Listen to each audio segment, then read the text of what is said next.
ఇప్పటిదాకా కొన్ని వ్యాధులు తగ్గక ఇక ఈ లక్షల రూపాయలు ఖర్చు పెట్టి ఈ వ్యాధి తగ్గదు, ఇక దీనికి మందులే లేవన్నటువంటి వాళ్లకు హోమియోపతిలో డోసులు పడగానే మార్పులు వస్తాయి, ప్రజల్లో చైతన్యం వస్తుంది, ప్లస్ ఆనందంతో వస్తున్నారు. ఆ సక్సెస్ కేసులు వాళ్ళ ఆనందం అంతా కూడా ప్రజలకు తెలిసేటట్టు చేయడం వల్ల ప్రజల్లో మంచి చైతన్యం వస్తుంది.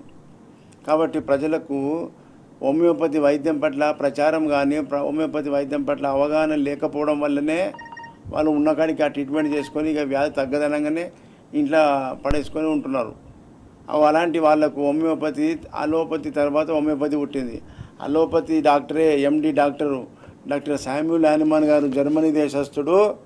అతను మా గురూజీ గారు జర్మనీ దేశస్థుడు. అలోపతిలో ఎండి పట్టభద్రుడై ఉండి ఒక డాక్టర్లకు టీచింగ్ చేసే ప్రొఫెసర్ అయి ఉండి ఆయనకే 250 ఏళ్ళ కింద వైద్యం పట్ల ఆ యొక్క సిద్ధాంతాల పట్ల విరక్తి వచ్చి హోమియోపతి వైద్యానికి ఆయన పెట్టిండు.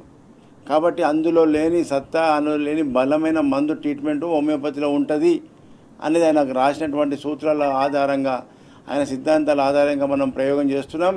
సక్సెస్ఫుల్ ట్రీట్మెంట్ అవుతుంది, ప్రజల్లో మార్పు వస్తుంది.